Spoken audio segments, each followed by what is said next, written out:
ಬೆಳಗ್ಗೆ ಎಸ್ಆರ್ ಪಾಟೀಲ್ ವೈದ್ಯಕೀಯ ಮಹಾವಿದ್ಯಾಲಯ ಆಸ್ಪತ್ರೆ ಹಾಗೂ ಸಂಶೋಧನಾ ಕೇಂದ್ರ ಬಾಡಗಂಡಿ ವತಿಯಿಂದ ಇಂದು ನಡೆದ ವರ್ಲ್ಡ್ ಫೈಲ್ಸ್ ಅವೇರ್ನೆಸ್ ಡೇ ಜಾಗೃತಿ ಕಾರ್ಯಕ್ರಮ ನಡೆಯಿತು. ಡಾಕ್ಟರ್ಸ್ಗಳು ಹಾಗೂ ವಿದ್ಯಾರ್ಥಿಗಳು ಸ್ಲೋಗನ್ಗಳನ್ನು ಹಿಡಿದು ಜಾಥಾ ನಡೆಸಿದರು. ಇದೇ ಸಂದರ್ಭದಲ್ಲಿ ಎಸ್ಆರ್ ಪಾಟೀಲ್ ಮಹಾವಿದ್ಯಾಲಯ ಆಸ್ಪತ್ರೆಯ ಸಿಬ್ಬಂದಿಗಳು, ಆಡಳಿತಾಧಿಕಾರಿಗಳು ಈ ಜನಜಾಗೃತಿ ಕಾರ್ಯಕ್ರಮದಲ್ಲಿ ಭಾಗವಹಿಸಿದರು. ಜನರು ಆಹಾರ ಪದ್ಧತಿಯನ್ನು ಸರಿಯಾಗಿ ಅನುಸರಿಸಬೇಕು, ಎಕ್ಸರ್ಸೈಸ್ ಮಾಡಬೇಕು, ನಾರಿನಾಂಶ ಅಧಿಕವಾಗಿ ಸೇವನೆ ಮಾಡಬೇಡಿ ಮತ್ತು ಜಂಕ್ ಫುಡ್ಗಳನ್ನು ಸಂಪೂರ್ಣವಾಗಿ ತ್ಯಜಿಸಬೇಕು ಎಂದರು. ವಿಶ್ವ ಮೂಲವಾದಿ ದಿನಾಚರಣೆ ಕುರಿತು ಜನರಿಗೆ ಡಾಕ್ಟರ್ ಈ ರೀತಿ ವಿವರಿಸಿದರು.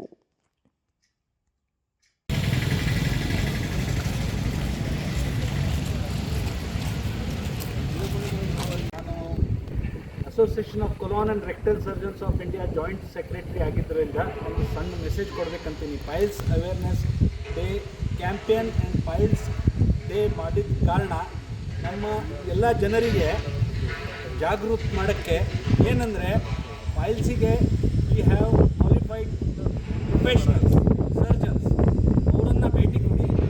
ಚಿಕ್ಕದಾಗಿಯೇ ಇರುವಾಗ ಸ್ಟಾರ್ಟಿಂಗಲ್ಲೇ ಒಂದು ಸ್ಮಾಲ್ ಟೆಸ್ಟ್ ಆಗುತ್ತೆ, ಲೆಪ್ಟೋಸ್ಕೋಪಿ ಅಂತ ಸಣ್ಣ ಒಂದು ಎಕ್ಸಾಮಿನೇಷನಿಂದನೇ ಎಲ್ಲ ಗೊತ್ತಾಗ್ಬಿಡುತ್ತೆ. ಅದನ್ನು ನಾಚ್ಕೊಂಡ್ಬಿಟ್ಟು ಅವರು ಕೌಂಟರ್ ಟೇಬಲ್ ಮೆಡಿಕಲ್ ಸ್ಟೋರಿಂದ ಮೆಡಿಸಿನ್ ಸೆಲ್ಫ್ ಮೆಡಿಕೇಷನ್ಸ್ ಮಾಡ್ತಿರ್ತಾರೆ, ಎಷ್ಟೋ ವರ್ಷ ಕಳೆದುಬಿಡ್ತಾರೆ. ಆಮೇಲೆ ಜಾಸ್ತಿ ಆದಮೇಲೆ ನಾಟಿ ವೈದ್ಯರನ್ನು ಭೇಟಿಯಾಗ್ತಾರೆ, ಆಮೇಲೆ ಮತ್ತೆ ಟೈಮ್ ಕಳೀತಾರೆ. ನಮ್ಮ ಹತ್ರ ಬರೋವರೆಗೆ ಅವರಿಗೆ ಬರೀ ಬ್ಲೀಡಿಂಗ್ ಒಂದೇ ಇರೋದಿಲ್ಲ, ಕಾಂಪ್ಲಿಕೇಶನ್ಸ್ ಇರ್ತದೆ, ಸ್ಟ್ರ್ಯಾಂಗ್ಯುಲೇಷನ್, ಥ್ರಾಂಬೋಸಿಸ್. ಈ ಕಾಂಪ್ಲಿಕೇಶನ್ಸಿಂದ ಬಂದು ಕೆಲವೊಂದು ಸಲ ಗ್ಯಾಂಗ್ರೀನ್ ಆಗಿ ಬಂದಿದ್ದಾರೆ, ಕೆಲವೊಂದು ಸಲ ಕ್ಯಾನ್ಸರ್ ಆಗಿ ಬರುತ್ತೆ. ಮತ್ತು ಇನ್ನೊಂದೇನು ಹೇಳಬೇಕಂದ್ರೆ, ಪ್ರತಿ ಪೇಷಂಟು ಸರ್ಜನ್ ಕಡೆ ಹೋಗಬೇಕಂದ್ರೆ ಏನು ವಿಚಾರ ಮಾಡ್ತಾರೆ, ಸರ್ಜರಿನೇ ಆಗುತ್ತೆ. ಹಾಗಲ್ಲ, 80% ಸರ್ಜರಿ ಬೇಕಾಗಿ ಇರೋದಿಲ್ಲ, ಓನ್ಲಿ 20% ಸರ್ಜರಿ ಬೇಕಾಗ್ತದೆ. ಅದಕ್ಕೆ ನಾಚಿಕೊಂಡು ಅಥವಾ ಹೆದರ್ಕೊಂಡು ಸರ್ಜನ್ಸ್ನ ಭೇಟಿ ಆಗೋದು ಬಿಡಬೇಡಿ. ಸ್ಟಾರ್ಟಿಂಗಲ್ಲಿ ಕರೆಕ್ಟಾಗಿ ಚೆಕಪ್ ಮಾಡಿಕೊಂಡು ಸರ್ಜನ್ಸ್ ಕಡೆ ಭೇಟಿ ಕೊಟ್ಟರೆ ನಿಮ್ಮನ್ನು ಕರೆಕ್ಟಾಗಿ ಡಯಾಗ್ನೋಸ್ ಮಾಡಿ ಮೆಡಿಕಲ್ ಟ್ರೀಟ್ಮೆಂಟಿಂದನೇ ಆರಾಮ ಮಾಡಿಕೊಡೋ ಅಂಥದ್ದು ನಾವು ಎಲ್ಲ ಪ್ರಯತ್ನ ಮಾಡಿಕೊಡ್ತೀವಿ. ಸ್ವಲ್ಪ ಕಾಂಪ್ಲಿಕೇಟೆಡ್ ಕೇಸಲ್ಲಿ ಅಷ್ಟೇ ಸರ್ಜರಿ ಬೇಕಾಗ್ತದೆ. ಅದಕ್ಕೆ our message is meet the qualified surgeons are the doctors and take treatment early. Prevention, diagnosis and treatment, ಇದು ಮೂರನ್ನು ಲಕ್ಷ್ಯದಲ್ಲಿಟ್ಟರೆ ಇದು ಜಾಸ್ತಿ ತೊಂದರೆ ಕೊಡೋದಿಲ್ಲ, ಹೆಮರಾಯ್ಡ್ಸು ತೊಂದರೆ ಕೊಡೋದಿಲ್ಲ. Thank you very much. S R. Patil medical ಕಾಲೇಜಿನ department of surgery head of the department and professor ನಾನು. ಈ ಕಾಲೇಜಿಂದ ಇಷ್ಟೊಂದು ಸ್ಟೂಡೆಂಟ್ಸನ್ನು ಫೇಸ್ ಮಾಡಿದ್ದೆ ಫಸ್ಟ್ ಟೈಮ್ ನಾನು. I am so happy about. ಮಾಮೂಲಾಗಿ ಜನರಲ್ಲಿ ಗುದದ್ವಾರದ ಸುತ್ತಲೂ ಏನಾದರೂ ಅದು ಪೈಲ್ಸು ಅಂತಾರೆ. ಅಲ್ಲ, ಗುದದ್ವಾರದ ಸುತ್ತಲ 6 ಕಾಯಿಲೆಗಳು ಬರ್ತವೆ. ಅತಿ ಕಾಮನ್ ಕಾಯಿಲೆ ಪೈಲ್ಸ್ ಇರಬಹುದೇನೋ, ಆದರೆ ಪರೀಕ್ಷೆ ಮಾಡಲಾರ್ದೆ ಅದನ್ನು ಪೈಲ್ಸ್ ಅಂತ ಕರಿಬಾರ್ದು. ಆ್ಯಂಡ್ ಪೈಲ್ಸು ಮನುಷ್ಯ ಕೊಟ್ಟಿರೋ ಪೆನಾಲ್ಟಿ. ಯಾರು 2 ಕಾಲ ಮೇಲೆ ನಿಲ್ಲಕ್ಕೆ ಶುರು ಮಾಡಿದ್ರು ಅವ್ರಿಗೆ ಪೈಲ್ಸ್ ಬರೋಕ್ಕೆ ಶುರು ಮಾಡ್ತಾರೆ. ಯಾಕಂದರೆ ರಕ್ತ ಡ್ರೈನೇಜು ಅಗೇನೆಸ್ಟ್ ಗ್ರಾವಿಟಿ ಆಗಲಿಲ್ಲ, ಅಗೇನೆಸ್ಟ್ ಗ್ರಾವಿಟಿ ಆದ್ಕೊಂಡು ಪೈಲ್ಸು. ಅದರಾಗಿ ನೀವು ಸರ್ ಹೇಳ್ದಂಗೆ ಸ್ಟ್ರೇನ್ ಮಾಡಿದರೆ ಆ ಪೈಲ್ಸ್ ಅಂದರೆ ಏನಿಲ್ಲ, ಅಗಲವಾದ ರಕ್ತನಾಳಗಳು ವೇನ್ಸ್ ಅಂತಾರೆ. ಆ ಅಗಲವಾದ ರಕ್ತನಾಳಗಳು ಜಾಸ್ತಿ ಪ್ರೆಷರ್ ಆದರೆ ಹೊಡಿತವೆ. ಹೊಡೆದಾದ್ಮೇಲೆ ಅದ್ರ ಮುಂದಿನ ಪ್ರಾಬ್ಲಮ್ಗಳು ಶುರು ಆಗ್ತವೆ. ಅದೆಲ್ಲ ಆಮೇಲೆ ಚಿಕಿತ್ಸೆ ಬಗ್ಗೆ ಹೇಳ್ತೀವಿ. ಇದು ಬರಲಾರ್ದಂಗೆ ನೋಡ್ಕೋಬೇಕಂದ್ರೆ ಆದಷ್ಟು ಎಕ್ಸಸೈಸ್ ಮಾಡಬೇಕು, ಒಂದೇ ಕಡೆ ನಿಂತಿರಬಾರ್ದು. ಆಮೇಲೆ ಸರಿಯಾದ ರೀತಿಯಲ್ಲಿ ದಿನಾಲೂ ಸುರಳಿತವಾಗಿ ಬೇದಿ ಮಾಡ್ಕೊಳ್ಳೋದು ಹ್ಯಾಬಿಟ್ ಮಾಡ್ಕೋಬೇಕು. 3 ದಿವಸ 4 ದಿವಸಕ್ಕೊಮ್ಮೆ ಬೇದಿ ಮಾಡೋ ಅಭ್ಯಾಸ ಇಟ್ಕೊಳ್ಬೇಕು.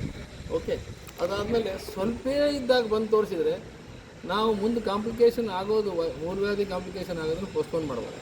ಮೂಲವ್ಯಾಧಿ ಜೊತೆಗೆ ಫಿಸ್ಚುಲಾ ಇದೆ, ಫಿಶರ್ ಇದೆ, ಕ್ಯಾನ್ಸರ್ ಇದೆ, ಪ್ರೊಲಾಪ್ಸ್ ಇದೆ. ಇವೆಲ್ಲ ಬಿಟ್ಬಿಟ್ಟು ಎಲ್ಲ ಪೇಷಂಟ್ ಒಳಗೆ ಬರ್ತಾರೆ, ಸರ್ ನಂಗೆ ಮೂಲವ್ಯಾಧಿ ಆಗಿದೆ. ಇಲ್ಲ, ಅದು ಮೂಲವ್ಯಾಧಿ ಅಲ್ಲ. ನಾವು ನೋಡೋವರೆಗೆ ಅದು ಡಿಕ್ಲೇರ್ ಮಾಡಬೇಡ್ರಿ. ಯಾಕೆ ಇದನ್ನು ತಂದಾರೆ ವರ್ಲ್ಡ್ ಲೆವೆಲ್ ಅಂದರೆ, ಕ್ವ್ಯಾಕ್ಸ್ ಜಾಸ್ತಿ ಆಗಿಬಿಟ್ರೆ ಎಲ್ಲರೂ ಟ್ರೀಟ್ಮೆಂಟ್ ಮಾಡೋಕೆ MBBS ಡಾಕ್ಟ್ರ್ ಬೇಕಾಗಿಲ್ಲ ರೀ. ಓಣಿಗೊಂದು ಡಾಕ್ಟ್ರ್ ಹಾಕೊಂಡು ಕೂತಿರ್ತಾರೆ, ಕೆಳಗೊಂದು ಬೇರೆ ಇರ್ತಾರೆ. ಅದೇನು ರೆಕಾರ್ಡ್ ಮಾಡಿ ಕಳಿಸ್ಬಿಟ್ರೆ ಫಾರ್ ರಿಲೀಫ್ ಆಫ್ ಪೈಲ್ಸ್. ಪೈಲ್ಸ್ಗೆ ಮೆಡಿಕಲ್ ಟರ್ಮಿನಾಲಜಿ ಪೈಲ್ಸ್ ಅಲ್ಲ, ಹೆಮರಾಯ್ಡ್ಸ್. ನಾವು ಪೈಲ್ಸ್ ಅಂದರೆ ಜನರಿಗೆ ತಿಳಿಯೋಕೆ ಮಾಡಿರ್ತೀವಿ, ಪೈಲ್ಸ್ ಅಲ್ಲ, ಅದು ಹೆಮರಾಯ್ಡ್ಸು. ಆದಷ್ಟು ನಿಮ್ಮ ಇಂಡಿಗಳಲ್ಲಿ ವ್ಯವಸ್ಥೆ ಮಾಡಿಕೊಂಡು ಸರಿಯಾದ ರೀತಿಯಿಂದ ಫಾಲೋ ಮಾಡಿದರೆ ಬೇಕಾದಂಗೆ ಒಂದು 30-35 ವರ್ಷ ಪೋಸ್ಟ್ಪೋನ್ ಮಾಡ್ಕೋಬೋದು ಕಾಂಪ್ಲಿಕೇಶನ್ ಆಗೋದು. ಈ ರೀತಿ ಎಲ್ಲರ ಹತ್ರ ಅವೇರ್ನೆಸ್ ತರಲಿಕ್ಕೆ ಈಗೊಂದು ನಾವು ಶುರು ಮಾಡಿದ್ದೀವಿ. ನಾವು S R. Patil medical college dean ಅವರಿಗೆ ನಾವು ಚಿರಋಣಿಯಾಗಿರ್ತೀವಿ. ನಮ್ಮೊಂದು ಆಸ್ಪತ್ರೆ ಕೊಟ್ಟಿದ್ದಾರೆ. I am very happy about. Thank you sir.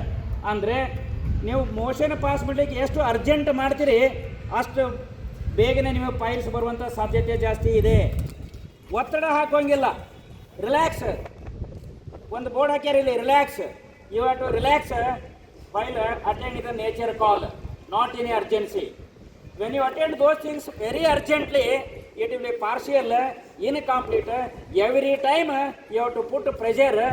Initial pressure may lead to development of these piles. Hence, this primary education to every human being is essential to prevent piles development to you all.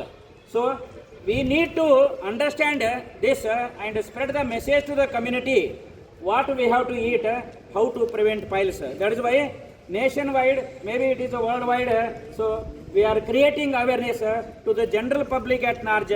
Let us learn as a medical student or medical professional how to prevent piles to ourselves first, then to others. Thank you. Yes. As to what is piles and how to prevent getting piles. If you want to prevent piles, if you attend doctor, there will be piles of the files, you will not be cured of piles. That means piles is a preventable one.